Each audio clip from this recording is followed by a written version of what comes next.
Hi, everyone. I'm Mara Webster with In Creative Company, and thank you so much for tuning in to watch one of our talks today. Today, we're incredibly thrilled to be joined by the creative team behind the latest installment of Hulu's Into the Dark, the film which is titled The Current Occupant. We have Julius Ramsay, who is the director and executive producer of the film, and Alston Ramsay, who is the writer and executive producer. Thank you so much both for joining us today. I wanted to start by asking you actually a little bit about the post-production process, because you guys finished filming, fortunately, just in time before the lockdown, but I heard that you had to do 100% of all of the post-production elements remotely, and I was really curious about how that process worked and how you had to completely re-navigate the entire editing process with your team. It was quite challenging. We left the state, I think, within a few days of the lockdown. I wanted to be somewhere that wasn't quite so densely populated, so I stayed in the mountains of Arizona, believe it or not, surrounded by a national forest for about 2 months, which is where I did all the remote post-production work. But from a technical standpoint, it was quite challenging. This is certainly not part of the normal workflow, and I think no one was prepared for how suddenly this all came about. So it was very much, a lot of trial and error, jury rigging, various systems in order to set up the right kind of workflow, whether it was from editing directly with the editor in real time, and he was still based in Los Angeles while I was in Arizona, to the sound and music design, which ultimately involved me like purchasing hard drives at Walmart and FedExing them to the editor and the assistant editor. I copied, like I had a massive music and sound library that I copied over myself so that we could work on the same media. But it was really figuring out what those flows are. And I think from a technological standpoint, now that that's been done, and we went through the entire process, the finishing process with the music and sound and ADR, which is its own type of challenge because you can't bring actors into a sound studio to record lines after the fact due to the contagious nature of COVID. That all had to be navigated, and we figured out very cool workflows that were able to finish the film entirely remotely. And personally, I don't think the post-production world for film and television will ever go back to exactly what it was 5 months ago. I think that typically massive events like this tend to accelerate technological trends that were already in place, and this trend towards things being more remote from a post-production standpoint was dramatically accelerated. I mean, things that would have taken years had to be done in the course of weeks or months. And now that they're in place, I think purely from an economic standpoint, production companies aren't going to go backwards. I mean, why bother renting the commercial real estate necessary to have an entire editing facility when they can do a lot of this work in the cloud and don't have to pay for the office space. So I think it's a fascinating development from that perspective. Yeah. And then Alston, one of the things I wanted to ask you about in terms of writing the script was because obviously you were working as a speechwriter during both the Bush and Obama years in the White House. And there's such an interesting art to speechwriting when you're writing for someone else's voice and really thinking about their characteristics, their personality, and pulling that into the words. And I was interested in if there were similar threads as you were writing the script in the way that you think about characters as a screenwriter as well for you. But this script has more specifics to do with politics, just given the content and the nature of it. It's about a guy who thinks he's the president of the United States. And so I had a lot of time. I was at the Pentagon for 4 years, and I spent a year in Afghanistan on the commanding general staff. So saw the corridors of power and just the nature of all that dynamic. And that certainly informed the overall script. I think from a skill perspective, one thing I didn't realize until I started screenwriting is that I had spent 5 years just studying the spoken language, just by default. And that's what you're doing as a speechwriter. You're listening to how people talk. You're writing stuff and then listening to it spoken and then getting better and trying to put yourself, as you said, in someone else's mind, the way, not just that they think, but also the way that they speak and the whole package. And when I started screenwriting, I mean, that's precisely what you're doing with character design and dialogue, right? You're trying to make every character so that they they act and sound differently, and that their way they speak is different, and that, you know, helps shape the character themselves, and it gives the actor something to work with, because, you know, they'll make it their own, but, you know, you're already pushing in a certain direction. So it's directly transferable. Yeah, and this also, for both of you, this wasn't your first collaborative project together. You'd previously done the feature film Midnighters. And I was curious about what you really learned going through that process, learning each other's working rhythms, you know, because it's very different to just being brothers, to actually work together in each other's pockets every day like that, particularly with the intensity of film production. So I was curious about what you kind of took away and learned from that experience that you feel evolved your working style together on making this project.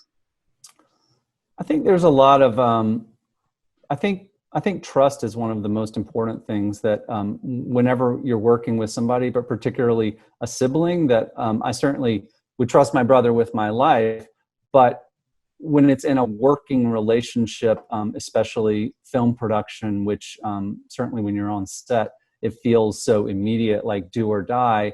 I think over time, and from that project into this one, Alston and I both built up a tremendous amount of trust in the other person to handle various problems or situations or creative issues as they come up. So I'll let him speak to more than that, but I'd say that's probably the number one thing. Yeah, the first film was a little different just because we were producing it all ourselves, and I have a background, I have an MBA, so I was handling a lot of like the, you know, finance and legal and payroll and all those things that really are terrible to have to handle. So I didn't have as much time on set and wasn't there in a purely creative function. I think that, you know, you get to know someone, and so that's helpful. But I think the thing that was actually the most helpful for me as a writer and going into this project was sitting in the editing room with Jude, and he's got a background, many years as an editor, when we were editing Midnighters, seeing the different takes and seeing the way you can shape and reform scenes and arcs of the whole film.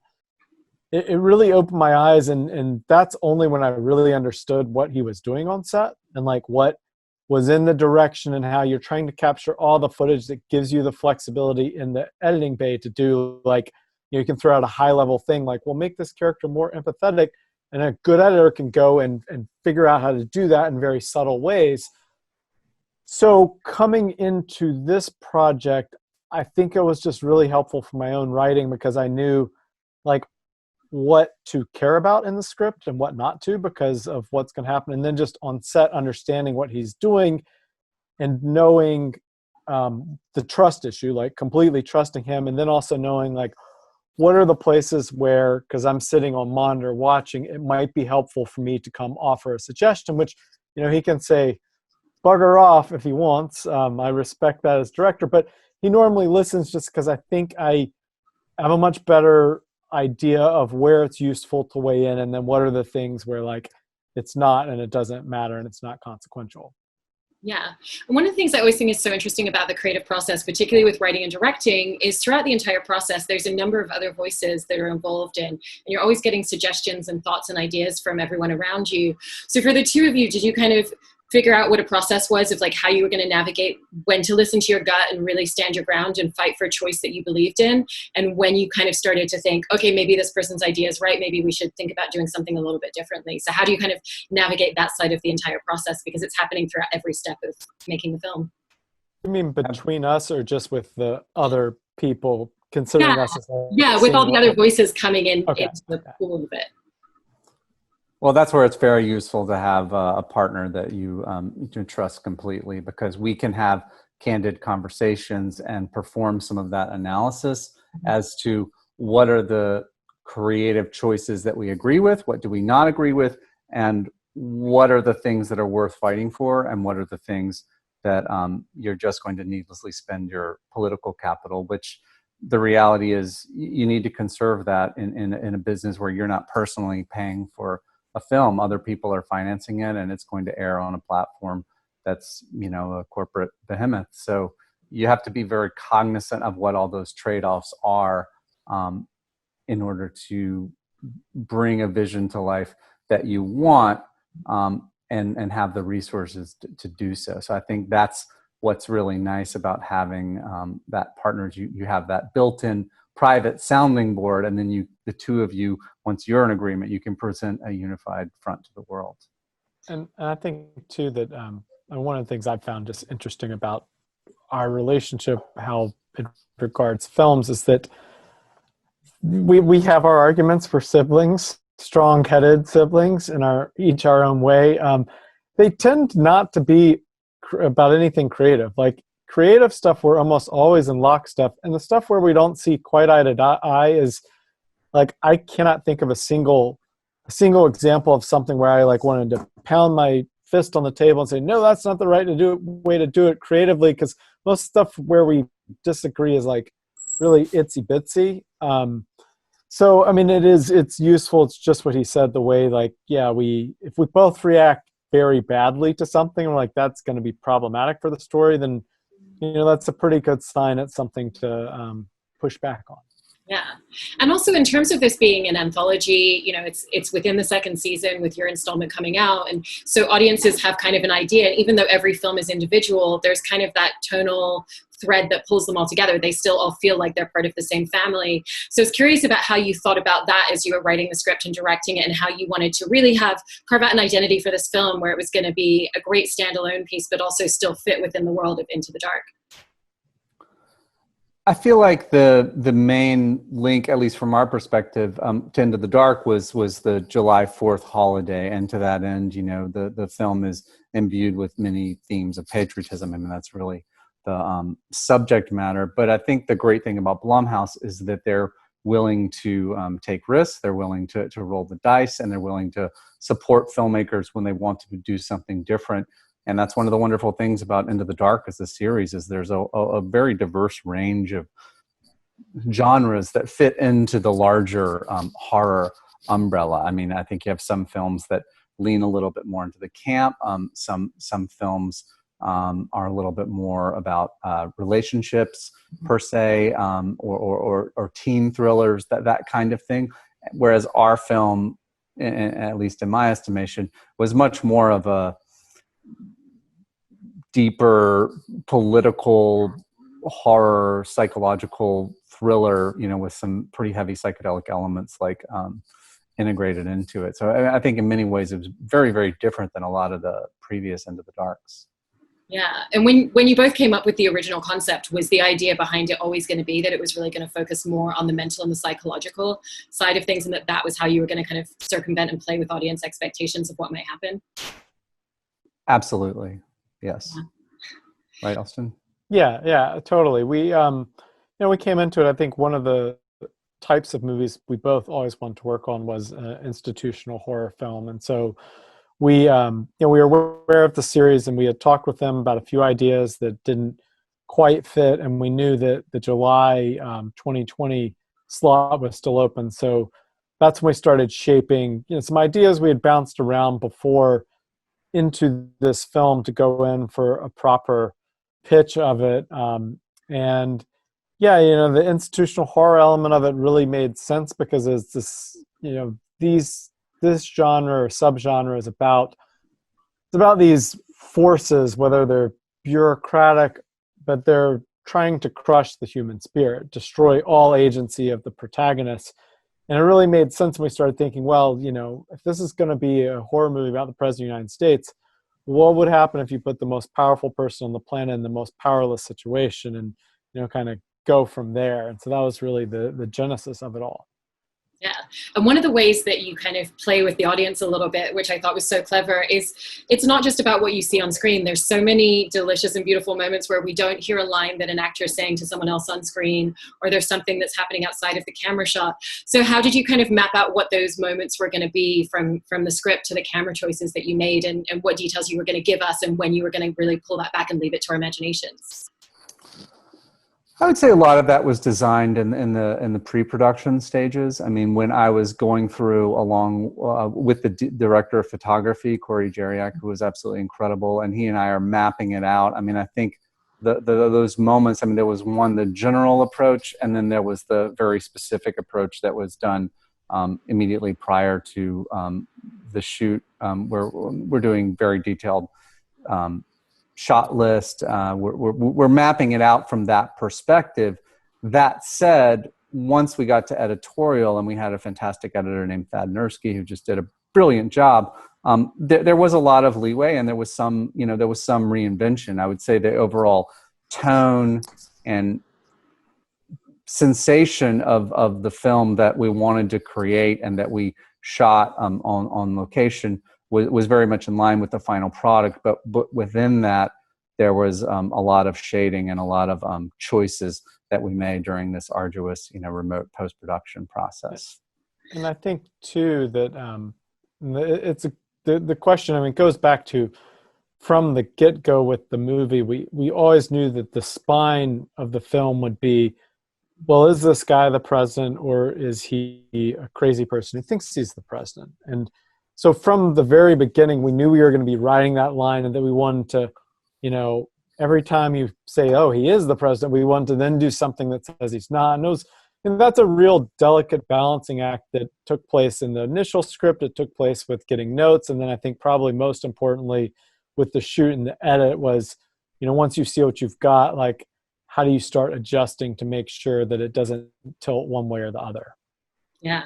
And I also love the location that you ended up filming in. And I believe you actually managed to find an old psychiatric unit that's currently closed and abandoned to film in. Kind of how valuable was that in terms of filming it and the atmosphere that it really lent to all the actors once you were on set filming with them? It was incredibly valuable. I mean, it's a facility that's owned by the state of California. It was a actual mental hospital built, I believe, in the 1950s or 60s. It functioned for 30 or 40 years, and then they began to wind down in the early 2000s. And I think it was officially abandoned in 2014. And now it's actually a rather large campus with houses. And this was a massive development where people that were mentally handicapped would live, and both the hospital component and residential facilities. Now it's actually licensed by the state of California as a film location. So that's what the majority of business is. Now, not so many films want to use the creepy abandoned mental hospital, but fortunately that was right up our alley. So I think on set, it provided two things. I mean, we shot this whole film in 16 days. So 15 out of the 16 days were all done entirely on this location. So just from a infrastructure standpoint, it made things a lot more efficient. We weren't doing large company moves where we're having to take the whole production and move to a different location. We moved a couple times within the facility, but that means the larger footprint stays the same. And then, from a tonal perspective, our wonderful production designer, Eve McCarney, certainly did a lot of work and changed a lot of things to make them creepier and get more of the tone that we were going for. But the framework of it was already in place. The bones were there. So what we were fortunately able to do is just flesh them out a lot more, which I think added a lot to the look and the feel of the film. And then, I was going to say, and I don't want to forget, we also, our final day, we shot at the Richard Nixon Library. So that Oval Office in the movie is a perfect replica of Richard Nixon's Oval Office. Mm-hmm. That's so fantastic. And I also wanted to ask you a little bit about the kind of psychiatric treatment scenes that we see. I heard that the two of you kind of along with a wider team really combed through just probably hundreds and thousands of images to really determine what those were going to be. And so I was really interested in just hearing a little bit more about that process and also the importance in having that actually being on the screen for Barry Watson, who plays Henry, to really look at it and see it and respond to in real time in his performance that we see on camera. Absolutely. I mean, that was a massive part of the pre-production. I would say 30% of all the work we did in pre-production was setting up the session. So it did involve Alston and myself and the larger production team and post-production team calling through quite literally thousands and thousands of photos to find the ones that worked. We got them from a stock footage library, as well as some that we licensed from the Library of Congress. And assembling all those and then editing them was a huge process. And our editor, again, Thad Nursky, he did a tremendous job putting that together. From a practical standpoint, by doing it as video playback, it made the process much more efficient when we were on set because the actor had something to act against. He was he wasn't looking at a green screen, which is the way this is done in a number of instances where it's added after the fact and you would just have someone sitting there reading lines. Because he was able to see the visuals and see the images and see the actress, and we had filmed her on the second day of the shoot and then integrated all that footage into the playback material so we could do it towards the end of our shoot. That allowed him to give, I believe, a much more authentic performance because he could really put himself in that chair in that situation with the cuffs on, seeing all these radically insane images and the actress playing this doctor. He could really play against that, and I think that infused his performance with a lot of authenticity. Yeah, he had a little earpiece in his ear the whole time so that he was hearing exactly what she was saying on screen. It was all, and there's a lot of I think very novel creative approaches to get that to work. I mean, just the fact that for the first 2.5 weeks of our shoot, the editor was working on editing together all of those things, which are very, very complicated editing jobs, just to then pipe back into our actual shoot. And it was a lot of work that, you know, we felt was, I guess, high risk, high reward, and there really wasn't an option for failure, because if that hadn't worked, it was not going to be a good outcome for the film. Yeah. And I also think that, you know, from the script to the way that you've directed all of the actors, you do such a good job at really making sure that all of the supporting characters have their own identity. It doesn't feel like, especially with the staff at the hospital, that any of them are carbon copies of each other. They really have individual, layered, nuanced personalities. And so I was interested, was that something that was just really, really important to you from the get-go with the script, and then how you really worked with actors that maybe were just coming in for one or two quick lines to make sure that they were capturing and fitting into the overall tone of the film?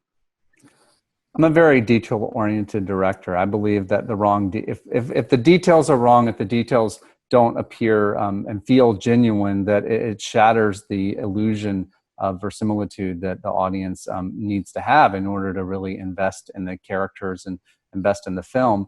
So I took a very heavy hand with selecting the actors, including the background extras. I mean, some of the people that you see in the hospital who are all fantastic. I picked all of them, individually. I mean, I went through lists and pictures of hundreds of people sometimes and had, various choices arranged to make sure we could get the right people. So to me, that's a very important part of it. And, it's carving out a little time, even on a busy shoot day, to go and get to know somebody so that they can put, a personality to who I am as a director, and we can develop, even if it's for a very short, quick scene, a bit of a shorthand. And I feel that the personal connection is integral to facilitating that and getting the best kind of authentic performance you can.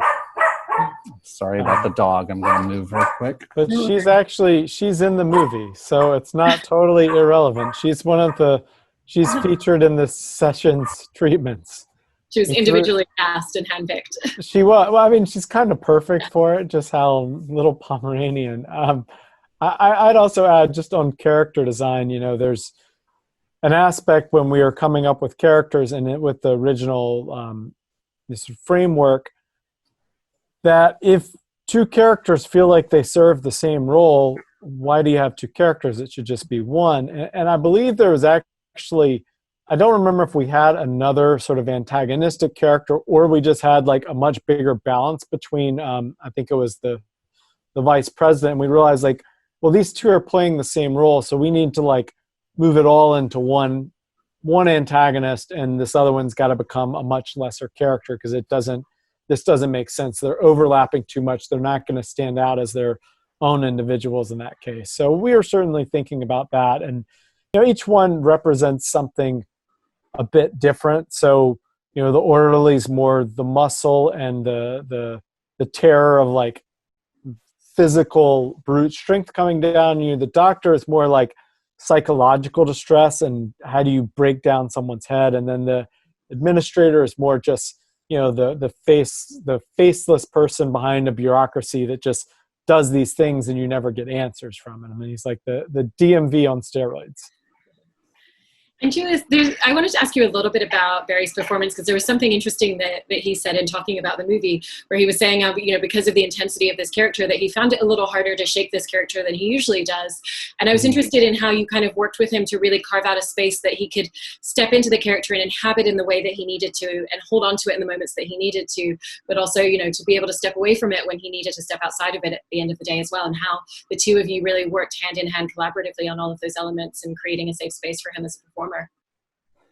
As a director, I think it's a very interesting relationship that we have with an actor. And to me, generally the most effective way to get a performance that feels real and is for me to take the time to get to know the person as a human being, and conversely for them to get to know me. And it's almost like speed dating. You force yourself to get to know somebody very quickly, and then by knowing who that person really is and getting to know the real Barry Watson, I can help him bring elements of himself into that performance. Now, the real Barry Watson is very, very far away from, a megalomaniac, potential insane president.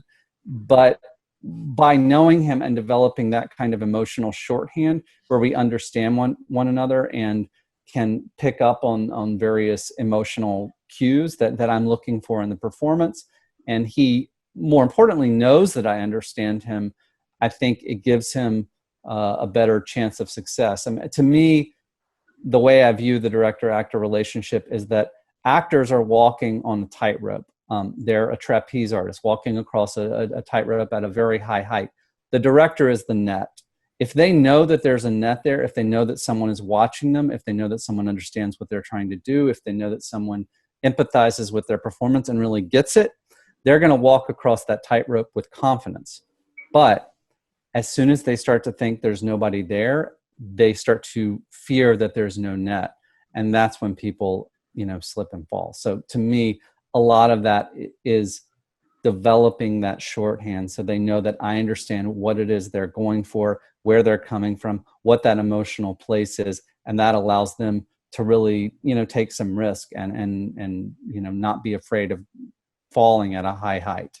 Yeah, that's such a wonderful approach and way to think about it, especially for actors. And kind of stepping back again and looking a little bit at the overall political lens, it's one of the interesting things about the way that we watch and consume stories is that current affairs and politics really influence the lens and the way that we look at storytelling. And I was interested into whether you kind of had that in mind when you were writing and creating this, or whether you really just kind of like stepped back and wanted it to be a slightly separate entity from everything that's going on politically at the moment.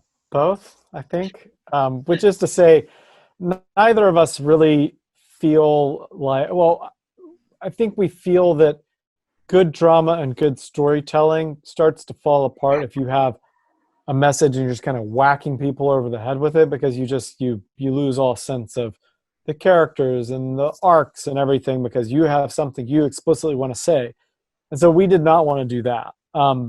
That being said, given the general political climate and what's going on, certainly we felt like putting someone who thinks he's the president of the United States in an insane asylum as part of a horror film, it resonates. It's got undercurrents of the political world, and as much as it's not supposed to be really particular commentary on anything, I mean, there are some lines in there that are commentary.